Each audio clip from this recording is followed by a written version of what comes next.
রাধা আমাকে বলে, কৃষ্ণ, যদি তুমি জানো যে নিয়তিতে কি আছে তাহলে তাকে বদলে দাও না কেন? মহাদেব আমাকে বলেন যে শ্রীকৃষ্ণ, যদি আপনি এটা জানেন যে সাম্বের নিয়তি এটাই, তাহলে আপনি তাকে বদলানোর চেষ্টা কেন করেন? কেন? কারণ আমি একজন পিতা, আর পিতার কর্তব্য এটাই, তিনি যেন সম্ভাব্য সব চেষ্টা করেন নিজের সন্তানের মঙ্গলের জন্য। নিয়তি আমি জানি, কিন্তু এটাও আমি জানি যে কর্মের থেকে বড় আর কোনো নিয়তি হতে পারে না। অভিজ্ঞতাও রয়েছে যে কর্মের হাতে নিয়তির এই চক্র বদলে যেতে পারে। তাই জীবনে যদি আপনার কখনো এমন মনে হয় যে এটা তো অসম্ভব, তখনও চেষ্টা করা কখনোই ছাড়বেন না। কে বলতে পারে আপনারই কর্মের কোনো এক বীজ হয়তো নিয়তির চাকায় আটকে গেল আর নিয়তিকে নিজের পথ পাল্টাতে হলো, ঠিক কি না? সেই জন্য নিয়তিকে ভাগ্য মেনে নিয়ে চুপ করে বসে থাকবেন না। নিজের নিয়তি স্বয়ং নিজের কর্মের দ্বারা নির্ধারিত করুন, কারণ আপনার এই কর্মের ওপরেই আপনার অধিকার রয়েছে, আর এই অধিকারকে নিয়তি অনেক সময় সম্মানও করে। তাহলে আসুন আর আমার সাথে ভালোবেসে বলুন, রাধা রাধা। শক্তি এক অত্যন্ত বিচিত্র বস্তু, বা বলতে পারেন অনুভূতি। পিতা সবসময় চান যেন তিনি তার শক্তি পুত্রকে সঁপে দিতে পারেন, যাতে সে শক্তিশালী হয়, যাতে তার মঙ্গল হয়। তার পুত্র সবসময় চায় যাতে সে পিতার সেই শক্তি লাভ করে, কিন্তু সেই শক্তি লাভ করার জন্য পুত্র হওয়া যথেষ্ট নয়, যোগ্য পাত্র হতে হয়। আসুন আপনাকে সহজে বোঝাই। যদি আপনি সুপাত্র হন আর আপনাকে শক্তি দেওয়া হয়, তাহলে আপনি সেই শক্তির গুরুত্ব বুঝবেন, কোথায় সেই শক্তি প্রয়োগ করা উচিত সেটা বুঝবেন।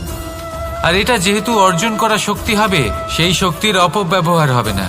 কিন্তু যদি এই আপনি কুপাত্র হন আর যদি আপনাকে এই শক্তি দেওয়া হয়, তাহলে কি হবে? দেখতে গেলে এই শক্তি আপনি দান হিসেবে পেয়েছেন, তাই না আপনি এই শক্তির গুরুত্ব বুঝবেন আর না এর প্রয়োগ আপনি জানবেন।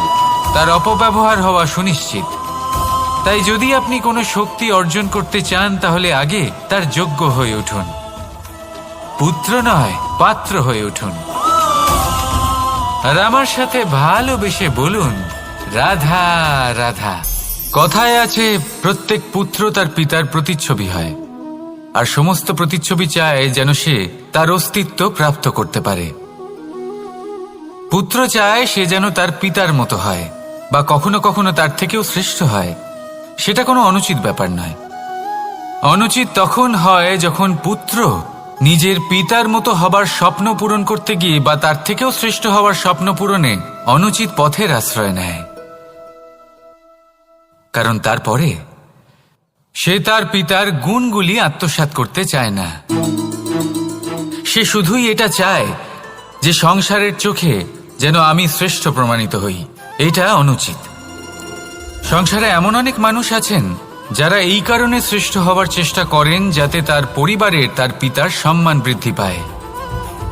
এমনও মানুষ থাকেন, আর এটাই হলো পার্থক্য উদ্দেশ্যের। মনে রাখবেন, যদি আপনার উদ্দেশ্য শুভ হয় তাহলে পথও শুভ হবে, যদি আপনার উদ্দেশ্য অশুভ হয় তাহলে পথও অশুভ হবে। তাহলে নিজের পিতার মতো হবার চেষ্টা অবশ্যই করুন, তার থেকেও শ্রেষ্ঠ হওয়ার চেষ্টা অবশ্যই করুন, কিন্তু মনে রাখবেন আপনার সংকল্প আর আপনার উদ্দেশ্য এই দুই শুভ হওয়া উচিত। তাহলে আসুন আর আমার সাথে ভালোবেসে বলুন, রাধা রাধা। শক্তি শক্তি অর্জন করা এতটা কঠিন নয় যতটা শক্তি লাভ করার পরে সেই শক্তি সামলানো কঠিন হয়। কারণ যেই মানুষ শক্তি লাভ করে তার মনে গর্ববোধ জন্মায়, জন্মায় অহংকার, জন্মায় জেদ। তাই শক্তি প্রাপ্ত করার সাথে বিনম্র থাকাও অত্যন্ত আবশ্যক। আর এটা আমাদের শেখা উচিত বৃক্ষের থেকে। বৃক্ষ যা আমাদের ফল দেয়, বৃক্ষ যা যত ফল দেয় ততটাই ঝুঁকে যায়। আমরা পাথর মারি ওই বৃক্ষের থেকে ফল প্রাপ্ত করার জন্য, সেই পাথরের মার সহ্য করেও বৃক্ষ আমাদের ফল দেয়। কোনো গর্ববোধ নেই, কোনো অহংকার বোধ নেই, আর সেই জন্য এই বৃক্ষের পুজো করা হয়। এটাই হলো মাহাত্ম্য শক্তির সাথে বিনম্রতার। যদি এই শক্তি সৃজন করে থাকে, সাহায্য করে থাকে, সম্বল হয়ে থাকে, তবেই সেই শক্তি উপযুক্ত। আর নয়তো সেই শক্তি একদিন আপনাকে আসক্ত অবশ্যই করবে। তাহলে শক্তি অবশ্যই অর্জন করুন, কিন্তু তার সাথে সেই শক্তি সামলানোর মতো বিবেকও আপনাকে অবশ্যই জাগ্রত করতে হবে। তাহলে আসুন আমার সাথে ভালোবেসে বলুন, রাধা রাধা। অহংকার অত্যন্ত বলশালী হয়। এই অহংকার মানুষকে কখনো নত হতে দেয় না। অদ্ভুত ব্যাপার, এই অহংকার যা মানুষকে কখনো নত হতে দেয় না, সেটাই তার পতনের কারণও হয়ে দাঁড়ায়। যেখানে মানুষ এটা ভাবতে শুরু করে যে শুধুমাত্র সেই যোগ্য, সেখান থেকেই তার পতনের আরম্ভ। ঠিক কিনা? দেখুন, যদি কোনো মানুষ এটা ভাবে যে আমি এই সব কিছু করতে পারি, তাহলে তা হলো বিশ্বাস। কিন্তু যদি সে এটা ভাবতে থাকে যে শুধুমাত্র আমি এই কাজ করতে পারি, তাহলে তা হলো সেই ব্যক্তির অহংকার। আর এটা আপনাকে বিনাশের দিকে অবশ্যই নিয়ে যাবে। মনে রাখবেন, যখন আমি আর শুধুমাত্র এই দুই এক হয়ে যায়, সেখান থেকে আপনার পতনের সূত্রপাত হবেই। তাই আপনি কখনোই এই অহংকারের চক্রব্যূহে ফেঁসে যাবেন না। বিশ্বাস রাখুন নিজের ওপর এবং অন্যের ওপরও। আর মনে রাখবেন, বিশ্বাসের মধ্যে বিশ্বের প্রত্যেকটা বস্তু বসবাস করে। তাই এই অহংকারকে ত্যাগ করে ফেলুন আর আত্মবিশ্বাসের ওপর মনোসংযোগ করুন। আর আমার সাথে ভালোবেসে বলুন, রাধা রাধা। মানুষ নিজের জীবনে ঈশ্বরকে খুব মান্য করে, ওনার জন্য কি না করে। ভিন্ন ভিন্ন নামে তাকে স্মরণ করে, তাকে পুজো করে, তার আরাধনা করে। সে জানে যে ঈশ্বর তাকে শক্তি অবশ্যই দেবেন, তাকে সাহায্য অবশ্যই করবেন। কিন্তু যখন প্রশ্ন আসে গুরু এবং ঈশ্বরের, তখন গুরুর মান কখনো কম হওয়া উচিত নয়। কারণ সত্যি বলতে কি, গুরুই হলেন সেই সিঁড়ি যা বেয়ে আপনি ঈশ্বরের কাছে পৌঁছানোর পথ খুঁজে পাবেন। সেই পথ আপনি গুরুর থেকেই পাবেন। গুরু না থাকলে আপনি কখনো ঈশ্বর লাভ করতেই পারবেন না। আর জীবনে অনেক সময় লক্ষ্যের থেকেও অনেক বেশি গুরুত্বপূর্ণ হলো পথ। তাই এই পথের সম্মান করতে শিখুন, অর্থাৎ গুরুকে সম্মান করতে শিখুন। কারণ গুরুই হলেন পরমেশ্বর। তাহলে আসুন আর আমার সাথে ভালোবেসে বলুন, রাধা রাধা। আপনার জীবনে আপনার প্রকৃত বন্ধু আসলে কে? আপনার সব থেকে শ্রেষ্ঠ মিত্র আসলে কে? তিনি যিনি সময় এলে পরে আপনাকে সাহায্য করেন, নাকি তিনি যিনি সময় এলে পরে আপনাকে অর্থ দেন? দেখুন, আমরা হলাম মানুষ, আমাদের জীবনে লেনদেন চলতেই থাকে। এটা আমাদের জীবনের অভিন্ন অংশ। কিন্তু অনেক সময় এমন হয় যে আমরা তাকেই নিজের প্রকৃত বন্ধু বলে মনে করি, যিনি আমাদের একটা বহুমূল্য উপহার দেন। ঠিক কিনা? এবার আপনার জীবনে সেই বহুমূল্য উপহার কোনটা, ওই অমূল্য মিত্র আসলে কে, সেই সিদ্ধান্ত হলো আপনার। কিন্তু যদি আপনি আমাকে জিজ্ঞেস করেন, তাহলে আমার মতে স্বর্ণ, হিরে, মুক্ত, ধন এগুলো বহুমূল্য নয়। বহুমূল্য হলো সঙ্গ, যখন আপনি একা হয়ে যাবেন, সময়, যখন আপনার তাকে প্রয়োজন হবে, সমর্পণ, যখন আপনার বিশ্বাসের প্রয়োজন পড়বে। যে মানুষ আপনার প্রতি এই 3 গুণ প্রদর্শন করেন, যিনি আপনার কঠিন সময়ে আপনাকে অবশ্যই সঙ্গ দেবেন, যখন আপনার প্রয়োজন পড়বে আপনাকে অবশ্যই সময় দেবেন, আপনার প্রতি সম্পূর্ণ সমর্পিত থাকবেন, সেই হলো আপনার আসল মিত্র, সেই হলো আপনার প্রকৃত বন্ধু। কারণ সত্যি বললে, বন্ধুত্বের অর্থই হলো নিজেকে সম্পূর্ণরূপে কারোর কাছে সমর্পণ করে দেওয়া। তাই আপনার সেই বন্ধুর জন্য নিজের প্রাণ উজাড় করে দিন। আর ভালোবেসে বলুন, রাধা রাধা। মানুষ জীবনে তিনটে কাজ অবশ্যই করে থাকে, কিছু দান করে, কিছু গ্রহণ করে, আর কিছু ত্যাগ করে দেয়। এটাও ভাবতে থাকে যে এটা করলে কিভাবে করবে। দেবার জন্য পর্যাপ্ত ধন নেই, নেবার জন্য সংসারে অত স্নেহ নেই, আর ত্যাগ করার জন্য জীবনে এত সুখই নেই, তাহলে কিভাবে করবে? আসলে আমরা বস্তুগত চাহিদা অর্জনে এত ব্যস্ত হয়ে পড়ি যে আমরা বুঝতেই পারি না যে কি নেবার আছে, কি দেবার আছে, আর কি ত্যাগ করার আছে। তাহলে আজ আমি আপনাকে বলেই দিই, মনে রাখবেন এই তিনটে গুরুত্বপূর্ণ গুণ, তিনটে গুরুত্বপূর্ণ কথা। দেবার জন্য আছে দান, নেবার মতো আছে জ্ঞান, আর ত্যাগ করার মতো আছে অহংকার।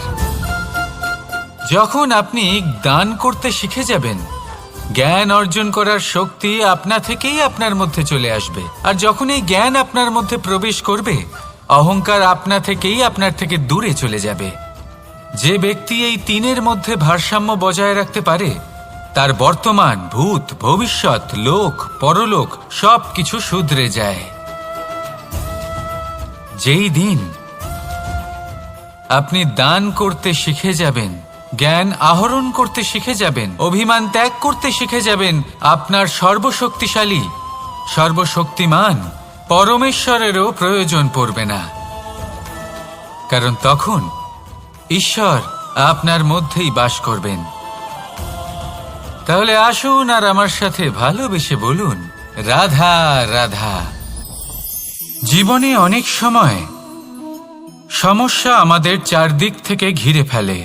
এই সমস্যা নানান ধরনের হতে পারে।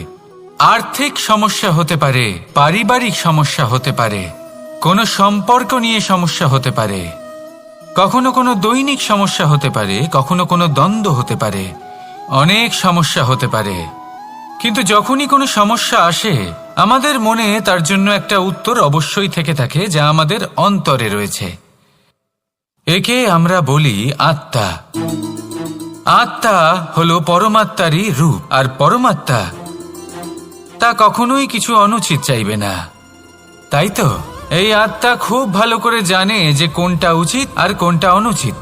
যদি আসল বিষয়ের কথা বলি, তাহলে আপনাকে নিজের মনকে বুঝতে হবে। কারণ আত্মা তো পরমাত্মা থেকেই আসে, কিন্তু এই মন মানুষ জন্ম থেকেই প্রাপ্ত করে, যার বিকাশ হয় এই সংসারকে দেখে।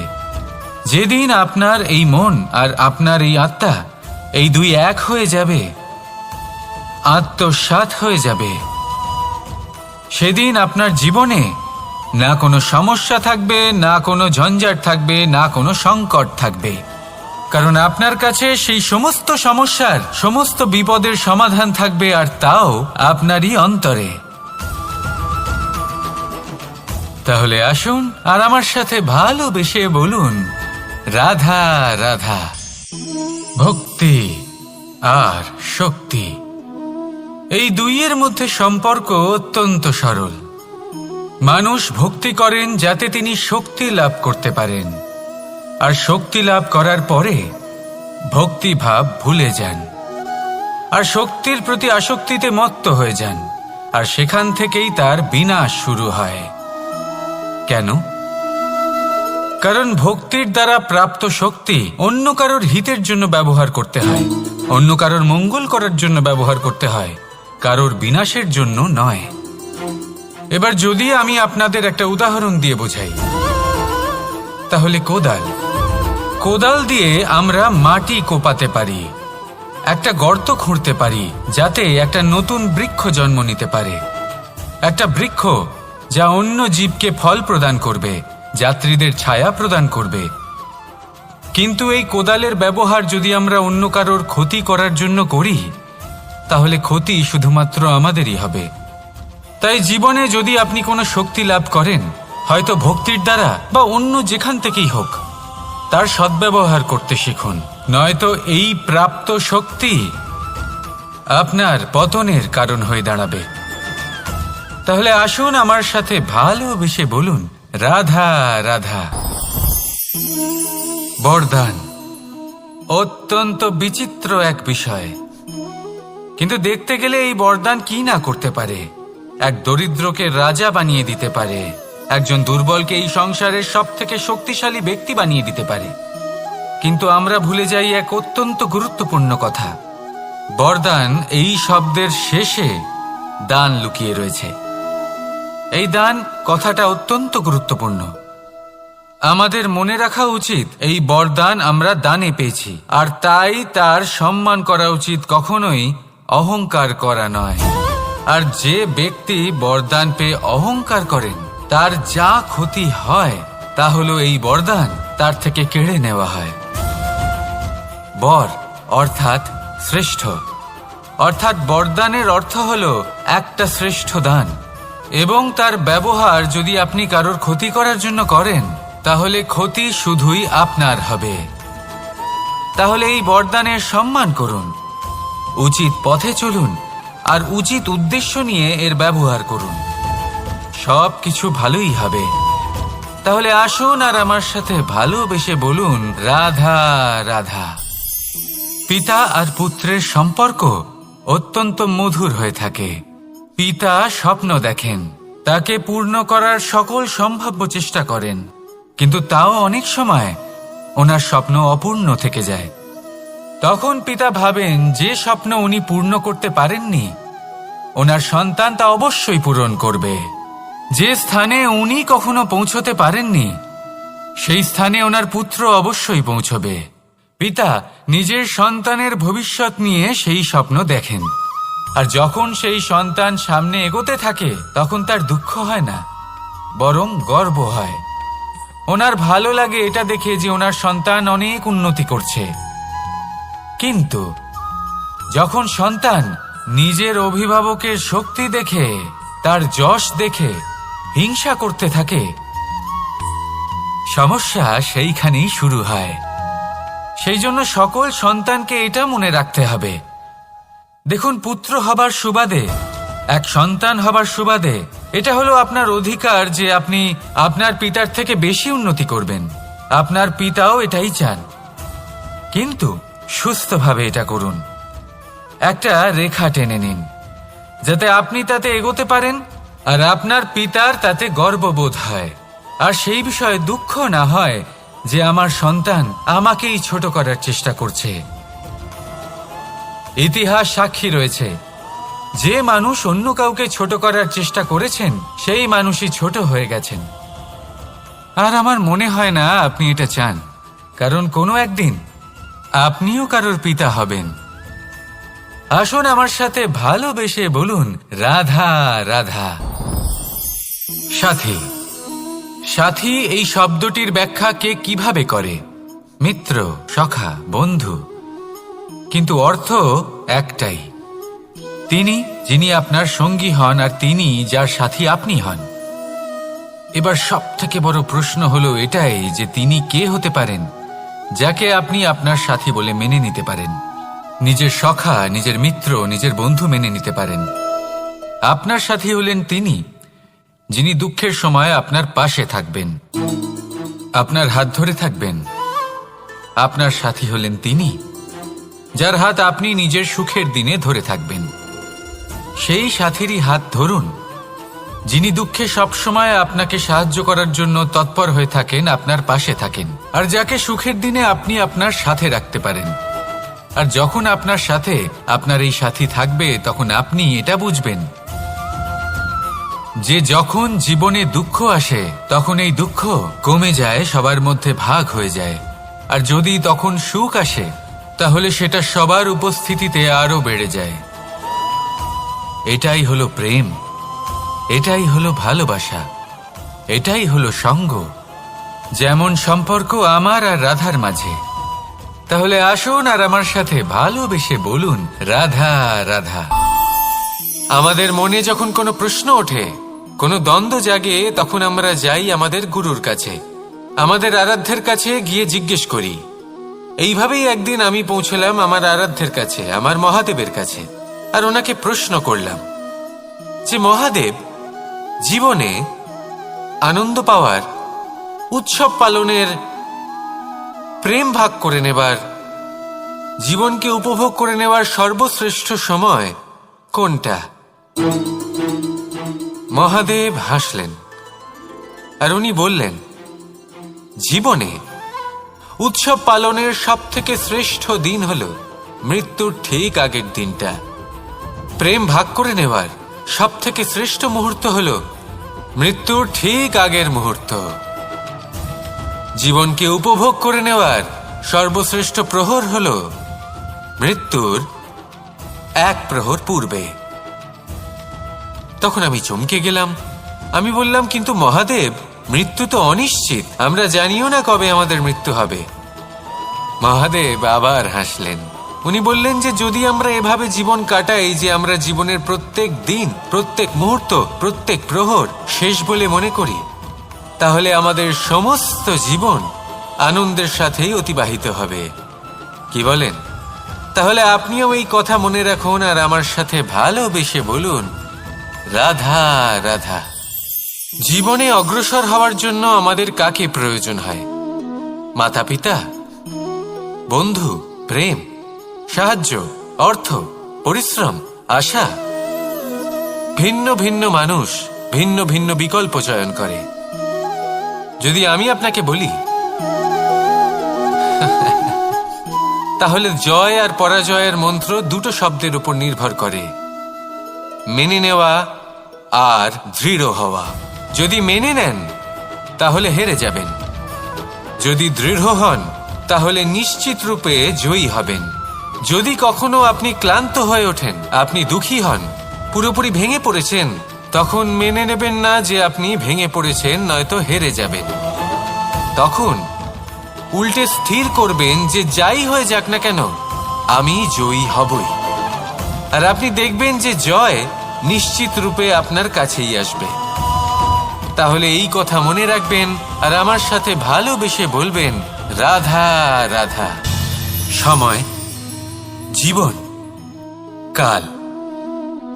দেখতে গেলে এই তিনটি শব্দ একটি শব্দেরই সমার্থক শব্দ মনে হয়, কিন্তু এই শব্দগুলির অর্থ কি সমান?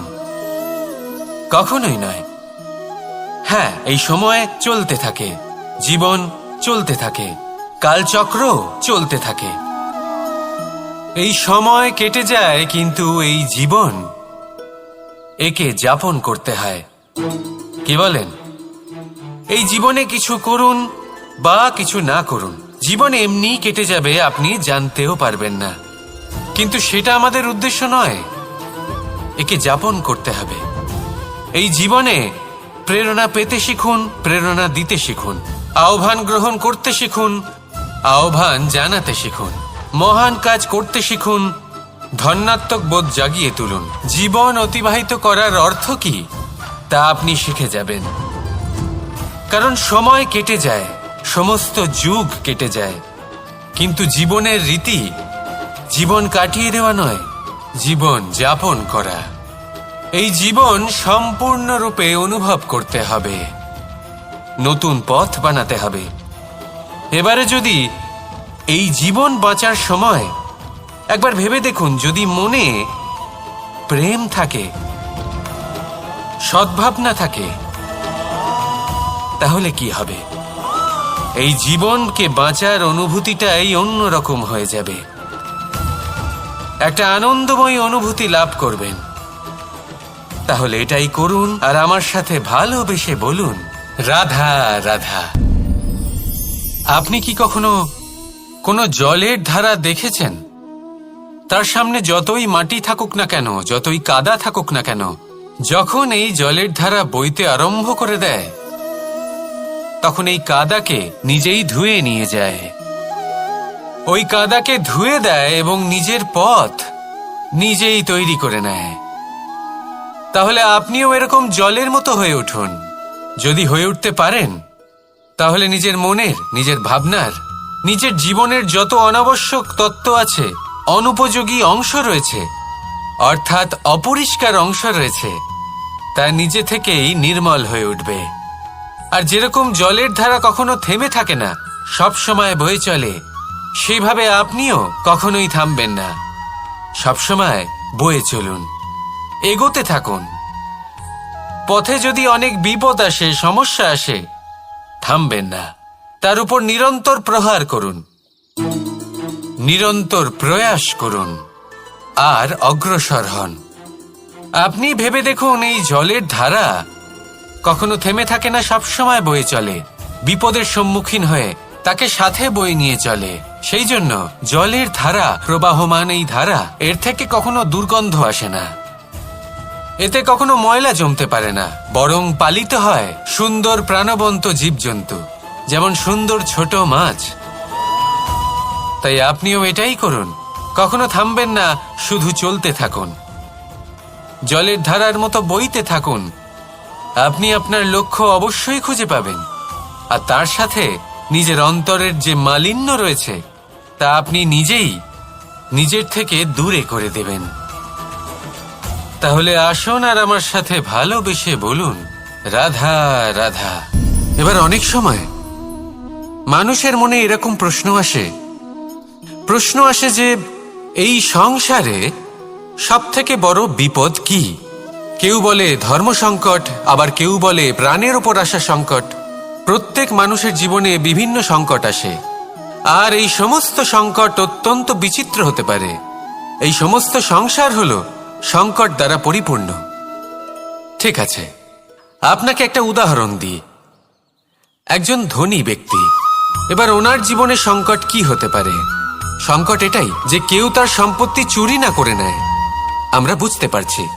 এবার একজন চোর, তার জীবনে সংকট কি হতে পারে? যে চুরি করার সময় সে যদি তার একটা কাশি চাপতে না পারে, তাহলে সে ধরা পড়ে যেতে পারে, ঠিক কিনা? আবার অনেক সময় এমনও হয় যে যার জন্য আমি সংকট, সেও আমার কাছে সংকট। যেমন এই পরিস্থিতিতে দেখুন, সংকট হলো সংকট, এ তো জীবনে থাকবে, কিন্তু এর সম্মুখীন কিভাবে হওয়া যায়? খুব সরল, সব এটার ওপর নির্ভর করে, মনের ওপর। এই মনকে নিয়ন্ত্রণ করলে সব ঠিক থাকবে।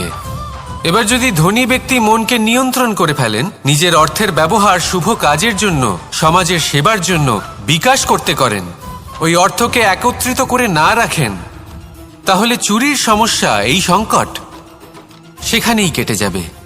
এবার যদি কথা বলি সেই চোরের, তাহলে চোর যদি নিজের মনকে সংযত করে নেয়, যদি নিজের কর্মকে নিয়ন্ত্রণ করতে পারে, তাহলে এমন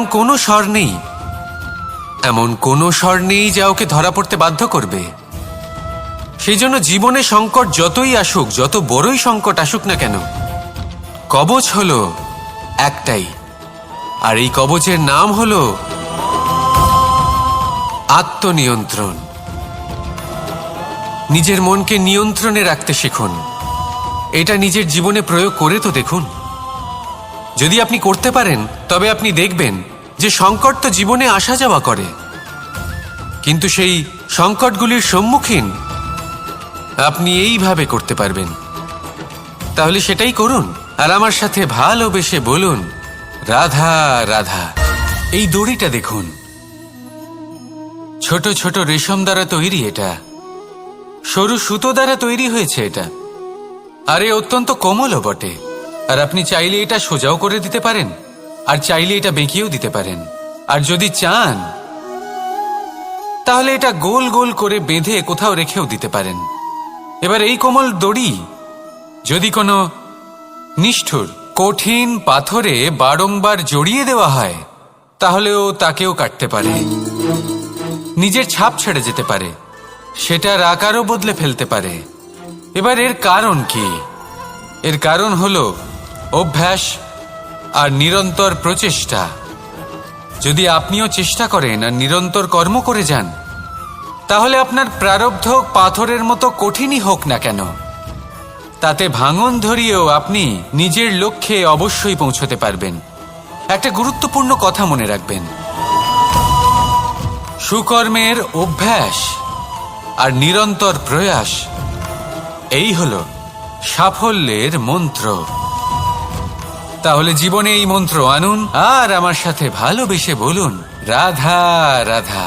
বসন্ত ঋতু, এই সময় মন আনন্দে ভরে থাকে, এমন মনে হয় যেন আমরা আকাশে বিচরণ করতে চলে যাই, কিন্তু সেটা তো সম্ভব নয়। সেই জন্য হয়তো আমরা ঘুড়ি ওড়াই, এই ঘুড়িকে নিজেদের প্রতিরূপ মনে করে। এবার অনেক মানুষ আছেন যারা ঘুড়ি ওড়ান, কিন্তু এই কর্মের সারমর্ম কি সেটা কজন বুঝতে পারেন? আপনি এটা মনে করুন যে আপনি হলেন সেই ঘুড়ি, আর এই সুতো যিনি ধরে রয়েছেন তিনি হলেন পরমাত্মা। আর এই সুতো যেখান থেকে শুরু হয় সেই লাটাই হলো আমাদের কর্মচক্র। এবার আপনি নিজেই অনুমান করুন যে এই উড়ান কার ওপর নির্ভরশীল? পরমাত্মার ওপর আর আপনার কর্মের ওপর। যদি পরমাত্মা আপনার হাত ধরে থাকেন, আপনার সাথে থাকেন, যদি আপনি শুভ কর্ম করতে থাকেন, আপনি এই আকাশে উড়তে থাকবেন। কিন্তু কোথাও কোথাও যদি পরমাত্মার সাথে এই বন্ধন ছিন্ন হয়, আপনার কর্মচক্র খারাপ হয়ে যায় বা থেমে যায়, তাহলে আপনার এই ঘুড়ি কেটে যাবে আর দূরে কোনো গাছের ডালে গিয়ে আটকে যাবে। তাই শুধুমাত্র ঘুড়ি ওড়াবেন না, তার থেকে শিখুন, পরমাত্মার সাহচর্যে থাকুন, সবসময় শুভ কর্ম করতে থাকুন আর সবসময় এই আকাশে উড়তে থাকুন। আসুন আর আমার সাথে ভালোবেসে বলুন রাধা রাধা।